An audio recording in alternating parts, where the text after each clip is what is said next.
sehat dimulai dari sini. Setiap hari kami menyapa Anda di rumah,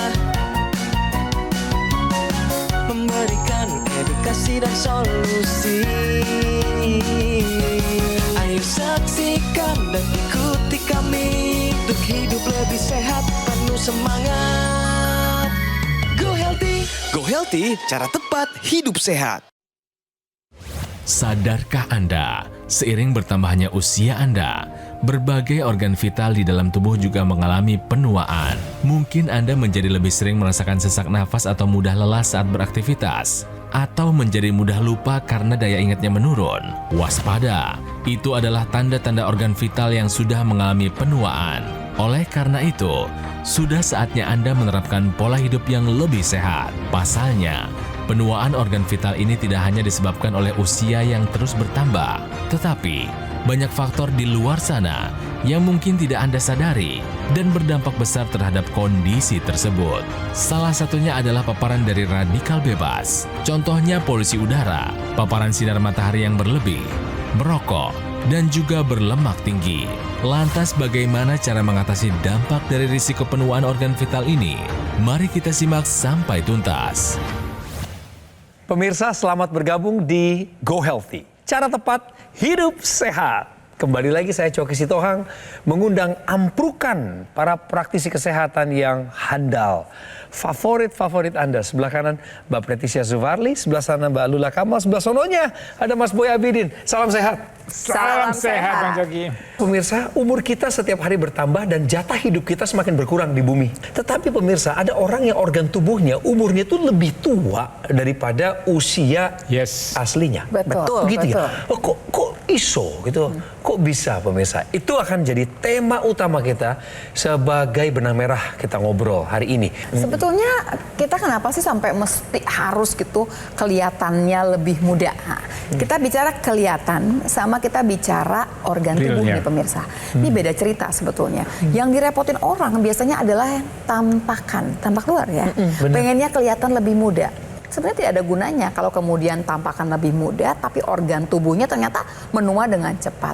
Jadi waktu kita bicara penuaan dini, konsep paling penting adalah bagaimana organ tubuh bisa kita pegang, dia bisa minimal menuanya barengan sama usia KTP, minimal ya. Kalau bisa lebih baik gimana? Dia bisa kita hambat nih, kita bikin lebih lambat penuaannya dibanding KTP kita. Tahukah Anda bahwa usia organ tubuh tidak selalu sama dengan usia KTP? Apa yang sebenarnya bikin orang organ tubuhnya terlihat lebih tua dari usia KTP-nya? Atau dirasakan ya? Kan nggak terlihat. Nggak selalu dirasakan, tapi fungsi-fungsinya sudah mulai menurun. Ya biasanya ditandai dengan beberapa penyakit yang mulai bermunculan pemirsa. Apakah kemudian tekanan darahnya meningkat? Apakah kemudian metabolisme tubuhnya melambat? Ini semuanya bisa diketahui dari pemeriksaan medical check up tentunya ya. Jadi sebenarnya ini berkaitan dengan lifestyle atau pola hidup kita. Ya, bagaimana makan kita, bagaimana berat badan kita, bagaimana olahraga kita, bagaimana lingkungan sekitar kita, bagaimana radikal bebas masuk dalam tubuh kita. Semakin banyak pola hidup yang tidak sehat, akan semakin lebih cepat menua organ di dalam tubuh kita. Kalau luar mungkin bisa lah macam-macam ya, dengan teknologi macam-macam, dengan obat, dengan krim dan segala macam, terlihat lebih mudah. Tapi yang penting sebenarnya organ di dalam.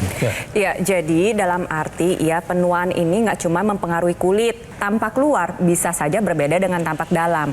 Tetapi yang kita ingin bahas adalah dampak penuaan terhadap organ vital. Permasalahannya adalah zaman sekarang paparan radikal bebas, gaya hidup yang tidak sehat, itu otomatis akan mempercepat proses penuaan dini. Dan ini adalah salah satu bentuk dampak penuaan pada organ otak. Di usia masih prima, otak kita itu lebih padat. Terlihat di dalamnya itu yang berwarna kehitaman itu lebih sedikit. Jadi volume otaknya masih bagus. Seiring dengan meningkatnya usia, masuk ke kelompok usia 56 sampai 65 tahun, kita sudah bisa melihat bahwa sudah ada penyusutan volume otak. Bertambah lagi usianya, masuk ke kelompok usia 70-an sampai 80-an, maka volume otaknya semakin menyusut dan semakin banyak ruang-ruang yang kosong. Dan makanya kita lihat kalau misal pada para lansia itu seringkali ditemukan adanya gangguan pada fungsi daya pikir, fungsi memori, atau bahasa sederhana yang sering kita sebut dengan kepikunan. Bisa bayangin nggak sih pemirsa, kalau zaman sekarang proses penuaan ini terjadi lebih cepat. Bisa saja loh yang gambaran 70-80-an ini terjadi pada orang-orang yang usianya jauh lebih di bawahnya. Contohnya adalah orang dengan kegemukan. Aliran darah menuju organ otak ini mengalami penurunan. Akhirnya apa yang terjadi? Proses penyusutan otak ini terjadi lebih cepat. Sama halnya ketika Anda terpapar radikal bebas yang begitu tinggi. Proses penyusutan ini terjadi dengan lebih cepat. Bicara mengenai penuaan, jangan cuma berpikiran bahwa kulitnya akan keriput, jangan. Tapi lebih berpikiran kepada semua organ-organ vital. Kita lihat jantung kita. Pembuluh darah waktu muda itu kelihatannya bagus. Jantungnya dilihat ya. Kalau jantung itu ada ototnya, dinding jantung itu. Ototnya juga kelihatan masih bagus. Begitu ototnya menebal, jantung kita fungsinya malah menurun. Ini pembuluh darah pas penuaan bisa dilihat lebih tebal. Tapi bukan cuma lebih tebal, ternyata permasalahan lebih jauh adalah dia akan lebih kaku. Dan ini akan menyebabkan tekanan darah akan meningkat. Yang kedua, ada peradangan di dalam pembuluh darah kita. Jalan terus nih yang namanya stres oksidatif. Kebayangkan udah ada radikal bebas, stres oksidatif, apalagi yang akan kejadian di tubuh kita. Kita lihat lagi, yang namanya endotel ini pun akan mengalami penurunan fungsi. NO-nya akan berkurang, ya. Kemudian penebalan dinding sudah disebut-sebut dari tadi ya, dan tambahannya lagi adalah dindingnya menebal, terbentuk yang namanya plak, terjadi yang namanya aterosklerosis, dan pembuluh darah jadi menyempit. Ujungnya yang ditakutkan adalah ada penyumbatan. Penyumbatan tergantung tempatnya di mana, di otak, di jantung, atau di organ lain yang juga vital dalam kehidupan kita. Mbak, Mas, apa sih yang bikin organ vital kita ini justru lebih tua daripada umur KTP kita? Ya, jadi mudahnya radikal bebas ini adalah zat-zat kecil yang merusak sel-sel tubuh kita dan dapat memicu terjadinya penyakit kronis maupun penuaan dini. Bisa berasal dari dalam tubuh kita sendiri maupun bisa berasal dari luar tubuh kita. Polusi udara misalkan, emang kita bisa gak bernapas? Kan gak bisa dong. Belum lagi makanan, minuman, udara, ini banyak sudah tercemar dengan mikroplastik. Nah, otomatis kita gak bisa mengandalkan tubuh kita sendiri untuk menghasilkan si pahlawan tadi. Kita harus pakai nih cara lain, yaitu dengan apa? Dengan suplementasi antioksidan untuk mencukupi kadar si pahlawan agar si pahlawannya bisa melawan si penjahatnya dengan baik. Ya, dan ada beberapa hal yang juga harus diperhatikan. Untuk Anda yang sibuk ya, sebenarnya di Indonesia, negara tropis, sinar matahari itu kan sepanjang hari ada. Ya, buat Anda yang memang sering terpapar sinar matahari, hati-hati. Wah, saya terbebas dari radikal bebas, tidak ada polusi udara dan segala macam. Tapi sinar matahari itu pun merupakan suatu radikal bebas kalau dalam jumlah yang berlebihan. Jadi intinya gini, hidup sekarang kita sudah berteman dengan radikal bebas.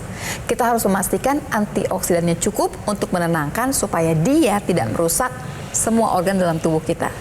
Nah, sekarang bagaimana mendapatkan antioksidan yang cukup? Kalau tubuh nggak bisa menghasilkan, artinya pilihan tambahannya adalah suplementasi. Bisa jadi pemirsa sekarang bertanya-tanya ini.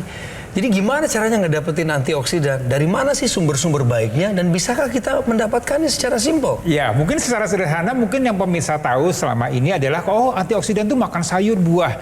Ya, sebenarnya ada jenis antioksidan lain yang memang ya dia baik untuk menangkal radikal bebas. Ya, kita sebut adalah astaxanthin dari alga merah. Ya, kemudian dari pine bark ya, dari pohon pinus, kemudian dari bunga marigold, kemudian dari citrus. Ini semua adalah jenis antioksidan ya yang baik yang untuk menangkal radikal bebas yang masuk dalam tubuh kita. Dan ini juga harus dilengkapi juga dengan vitamin, mineral yang memang kebutuhan itu kita perlukan setiap harinya.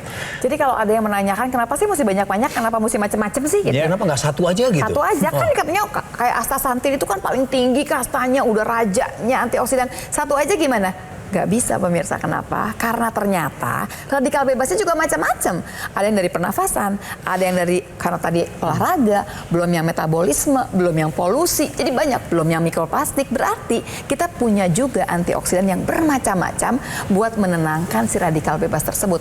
Tadi yang disebutkan oleh Mas Boy itu kan udah macam-macam yang disebutkan, tapi masih kurang. Kalau bisa punya 10 antioksidan macamnya supaya menyelesaikan permasalahan radikal bebas kita. Kita bisa mendapatkan itu semua dalam bentuk suplementasi. Suplementasi? Iya, kenapa harus dalam bentuk suplementasi? Pertama, karena berdasarkan data Survei Kesehatan Indonesia, 96,7% warga Indonesia kurang makan sayur dan buah. Padahal kita tahu antioksidan itu banyakkan di sayur dan di buah.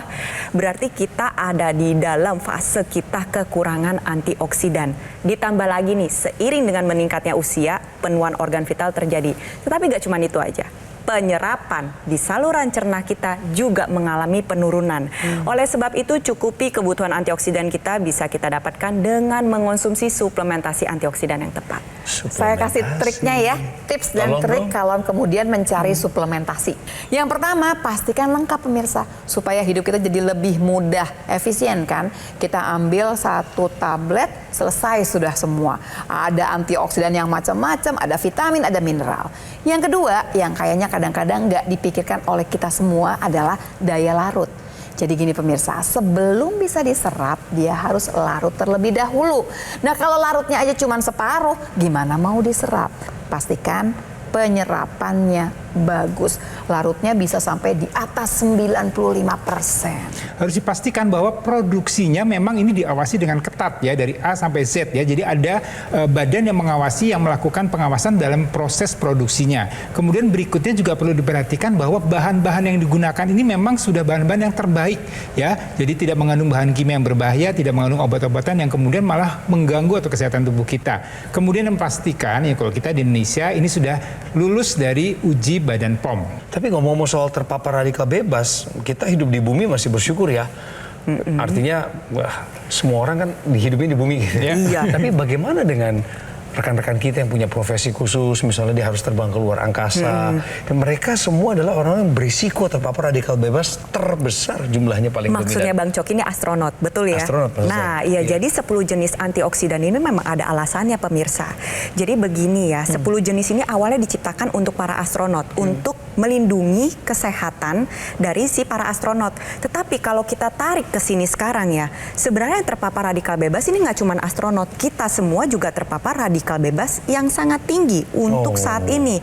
Oleh sebab itu kebutuhan akan 10 jenis antioksidan ini nggak cuma astronot pemirsa, tapi kita semua, khususnya untuk orang dengan penyakit kronis, pasien diabetes, hipertensi, kolesterol tinggi, asam urat tinggi, orang-orang yang pernah mengalami komplikasi seperti serangan jantung, serangan stroke, tambah lagi lansia. Kita tahu betul bahwa lansia ini mengalami gangguan dalam mengunyah, gangguan dalam proses makan, gangguan dalam proses penyerapan makanan di saluran cerna. Oleh sebab itu, kaum-kaum rentan yang tadi sudah saya sebutkan, jangan lupa cukupi kebutuhan antioksidan dengan mengonsumsi suplementasi yang tepat. Terlebih lagi ketika suplementasi yang mengandung 10 jenis antioksidan sudah dikonsumsi oleh para astronot, maka kualitasnya pasti bermutu tinggi, sehingga aman untuk dikonsumsi oleh kita semua.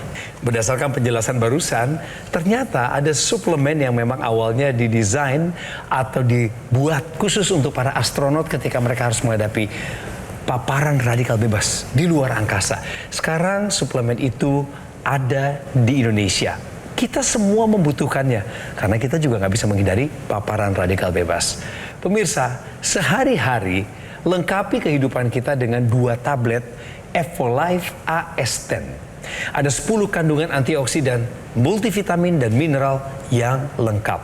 Suplemen Evolife AS10 memiliki beberapa syarat yang memang penting bagi kita untuk ketahui dalam memilih suplementasi. Yang pertama, Pharma IQ Manufacturing, uji kualitas mutu tinggi. Yang kedua adalah Biorelease Technology, daya larut dalam tubuhnya itu lebih daripada 95%. Berarti terserap sempurna dan maksimal. BSCG Certified Drug Free, bebas dari bahan kimia obat, dan karena kita semua hidup dalam lingkup NKRI, maka sudah lulus uji BPOM. Itu yang membuat Anda tenang. Siapa saja yang butuh suplemen Evolife AS10 ini? Kita semua pemirsa. kita semua, Anda dan saya. Oleh sebab itu, segera konsumsi dan dapatkan suplemen Evolife AS10 dengan cara menghubungi kami di nomor yang muncul di layar kaca. Ada tim call center dari Gogomall yang siap untuk menjelaskan lebih detail kepada Anda, baik itu mengenai Evolife AS10 maupun cara mendapatkannya. Pemirsa, saya ajak Anda bersemangat. Tangkal radikal bebas, tingkatkan kesehatan, cegah penuaan dini dan penyakit kronis dengan Evolife AS10 sekarang juga. Ayo saksikan dan ikuti kami untuk hidup lebih sehat, penuh semangat. Go Healthy. Didukung oleh Ayo saksikan dan ikuti kami untuk hidup lebih sehat, penuh semangat. Go Healthy. Pemirsa, hari ini kita sementara udah belajar nih mengenai alasan kenapa organ vital kita yang di dalam tubuh ini yang nggak kelihatan kasat mata justru umurnya bisa lebih cepat tua ketimbang usia KTP kita. Dan ternyata faktor utamanya adalah ada radikal bebas di sekitar kita yang nggak bisa kita hindari. Nah, sekarang ini pemirsa, saya ingin ajak Anda juga untuk belajar mengenai penyakit kronis. Tahukah Anda bahwa penyakit kronis mempengaruhi penuaan? Waktu bicara penyakit kronis, apa sih yang terjadi? Kita sebutin apa sih? Dari mulai hipertensi, diabetes, kolesterol yang tinggi. Itu kronis semua tuh ya? Semua tuh permasalahan. Dan biasanya semua berhubungan juga sama darah, pembuluh darah, sel-sel tubuh, semua kena semua ya. Ini semua ternyata akan menyebabkan yang namanya stres oksidatif. Stres oksidatif? Stres oksidatif ini nih ya, kemudian akan menyebabkan penuaan dini tadi. Waktu dia menyebabkan fungsi-fungsi organ tubuh jadi turun. Waktu fungsinya turun, baru nanti kita rasakan. Tapi kan di ujung jalan. Yang harusnya kita kerjakan adalah bagaimana waktu proses ini berjalan, kita intervensi. Supaya kemudian tidak merusak organ tubuh kita. Pastikan minimal nih pemirsa, kalau memang umur kita 30-an, ya organ vital kita 30-an. Sesuai lah. Sesuai. Ya, kalau disebut dengan penyakit kronis, ini satu definisi adalah penyakit yang sudah lebih dari 2 minggu. Ya, jadi penyakit kronis tadi katakan Mbak Lula juga bisa juga penyakit-penyakit infeksi yang kronis. Misalnya penyakit TBC, ya, itu kan suatu proses penyakit infeksi yang kemudian prosesnya lama. Ini juga akan membuat sel-sel tubuh kita menjadi rusak dan kemudian terjadilah proses penuaan pada tubuh kita. Ya, masih banyak lagi penyakit kronis lainnya yang kemudian menyebabkan sel-sel tubuh kita ya terpapar radikal bebas. Ya, kemudian jadi umurnya masih 30 tapi sel-selnya sudah seperti usia 40 atau 50 dan ini akan membuat kualitas hidup kita menjadi tidak baik atau menurun. Iya, salah satu bentuk penyakit kronis yang sering dialami oleh warga Indonesia itu ada 2. Satu hipertensi. 1 dari 3 penduduk dewasa Indonesia mengalami hipertensi. Lalu yang kedua adalah yang kasusnya lagi meningkat, obesitas. Sebenarnya bukan kita lihat dari berat badan saja, tetapi komposisi lemak tubuh yang meningkat ini tentunya akan mempercepat penuaan organ. Saya kasih contoh, ada data yang menunjukkan orang obesitas itu volume otaknya berkurang 8% dibandingkan orang seusianya yang tanpa obesitas. Obesitas bisa kita cegah. Bagaimana dengan paparan radikal bebas yang ada di mana-mana? Polusi udara, mikroplastik. Terkadang kita nggak bisa memilih udara yang mau kita hirup.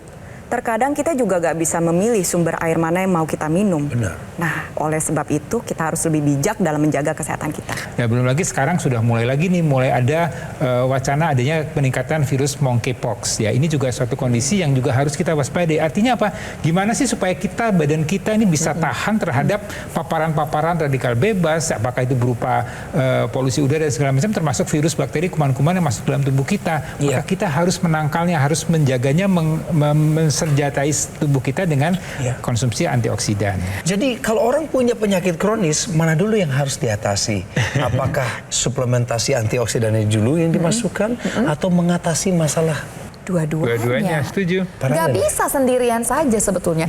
Karena itu pemirsa, kenapa kalau kemudian lagi sakit biasanya penyedia layanan kesehatan suka memberikan tambahan vitamin, antioksidan, mineral, suplementasi. Kenapa? Untuk mempercepat pemulihan. Jadi dia bantu sekalian pemulihannya dipercepat dan dia jaga sel tubuhnya jangan sampai rusak. Jadi kalau ada yang penyakit kronis harus dua-duanya, jangan salah. Iya. Yang nggak sakit aja harus kok gitu. Benar. Pada dasarnya suplementasi antioksidan ini bermanfaat untuk yang pertama, dia melawan radikal bebas. Lalu yang kedua adalah meningkatkan sistem kekebalan tubuh. Sistem kekebalan tubuh kita ini bermanfaat untuk melawan kuman dan juga melawan sel-sel kanker, sehingga bisa membantu mencegah terjadinya penyakit kanker. Lalu yang pasti adalah mencegah terjadinya berbagai macam penyakit komplikasi dan tentunya membantu proses pemulihan dengan lebih baik. Saya coba perinci, misalkan pada pasien diabetes seringkali ditemui ada resistensi insulin, di mana tubuh kebal dengan hormon insulin yang diproduksi oleh tubuhnya sendiri. Nah, ada loh antioksidan yang bisa membantu memperbaiki kejadian tersebut. Contohnya adalah inositol, L-cysteine, astaxanthin. Mereka bertiga dapat membantu memperbaiki sensitivitas insulin, membuat tubuh yang tadinya lemot terhadap hormon insulin menjadi lebih cepat tanggap sehingga membantu kadar gula darahnya lebih terkendali. Contoh yang lain hipertensi. Kita tahu hipertensi ini ada kekakuan pembuluh darah. Salah satu manfaat dari astaxanthin dan kulit pohon pinus adalah dia membantu melenturkan pembuluh darah, menjaga kesehatan organ jantung dan juga organ otak. Nah, ada salah satu jenis antioksidan yang dibutuhkan oleh pasien stroke agar proses pemulihannya bisa berjalan dengan lebih baik. Selain astaxanthin yaitu choline bitartrat. Nah, choline ini merupakan salah satu jenis antioksidan yang bisa membantu komunikasi antar sel saraf dengan lebih baik. Jadi, ketika pasien stroke ini berjuang untuk pulih, jangan lupa konsumsi juga suplementasi antioksidan yang mengandung astaxanthin, kulit pohon pinus, bunga marigold, ada juga buah-buahan sitrus dan juga tambahannya adalah choline bitartrat. Ini kalau bicara jumlah-jumlah yang tadi sudah disampaikan itu, bahan-bahannya, berarti kita juga makannya harus dalam satu kesatuan utuh ya. Bukan hari ini pine bark, besok marigold, besok lagi astaxanthin. Nggak bisa, itu harus menjadi satu Sebetulnya kesatuan. boleh nggak kita makan begitu? Ya boleh, tapi kan nanti hitung-hitungannya masih kurang juga dong. Bayangin nih ya, Mas Coki nih ya, kita kena radikal bebasnya bermacam-macam. Sehari saja kita bisa dapat barangkali 5 macam atau 10 macam. Betul. Kalau antioksidannya cuma satu yang kita siapkan, bisa nggak sih melawan yang bermacam-macam? Tentu tidak. Nggak bisa jadi Berarti kan pahlawan. semuanya harus dikonsumsi setiap hari. Untuk para kaula muda yang sedang menyaksikan acara ini ya, kita paham betul bahwa penuaan dini ini benar-benar terjadi di sekitar kita. Buktinya, usia muda sekarang bukan jadi jaminan. Banyak anak usia muda mengalami penyakit-penyakit kronis. Ini adalah bukti nyata bahwa penuaan dini terjadi di Indonesia. Oleh sebab itu, yuk kita sama-sama tangkal radikal bebas, kita cegah penuaan dini, cegah penyakit kronis dengan mengonsumsi suplementasi antioksidan yang tepat dari sekarang. Oleh sebab itu, tetaplah bergerak, teruslah mengupayakan kesehatan Anda, dan jangan lupakan untuk mengonsumsi 2 tablet Evolife AS10 setiap hari. Dengan cara demikian, maka kebutuhan antioksidan dalam tubuh Anda akan terpenuhi. Ini yang diperlukan oleh tubuh. Benar, antioksidan, 10 kandungannya, termasuk multivitamin dan juga mineral yang lengkap. Kenapa 2 tablet Evolife AS10? Karena pada awalnya, suplemen ini diformulasikan bagi astronot, profesi yang langka, di mana ketika mereka tugas di luar angkasa, mereka akan terkena paparan radikal bebas yang begitu tinggi. Dan perlu suplemen itu dikonsumsi guna memelihara kesehatan mereka. Sekarang kabar baik buat kita semua, Evolife AS10 sudah hadir di Indonesia. Kita semua bisa merasakan manfaatnya. Suplemen Evolife AS10 meliputi beberapa syarat kenapa harus mengerucut ke suplemen ini. 1, Pharma IQ Manufacturing, uji kualitas mutu tinggi. Kemudian ada yang namanya Biorelease Technology, yaitu daya larut dalam tubuh lebih dari 95%. Kemudian yang ketiga, BSCG Certified Drug Free. Suplemen ini bebas dari bahan kimia obat. Dan yang keempat adalah sudah lulus uji Badan POM. Yang membutuhkan suplemen Evolife AS10 bukan hanya para astronot, tetapi juga kita lintas profesi. yang sekarang nonton pengen tetap aktif, pemirsa, segera konsumsi dan dapatkan suplemen Evolife AS10 lewat nomor telepon yang muncul di layar kaca dan izinkan tim call center GoGo Mall lebih lanjut mengedukasi Anda sambil membimbing Anda tentang bagaimana mendapatkannya. Pemirsa, semangat ya, tangkal radikal bebas. Tingkatkan kesehatan kita, cegah penuaan dini dan penyakit kronis dengan Evolife AS10 sekarang juga.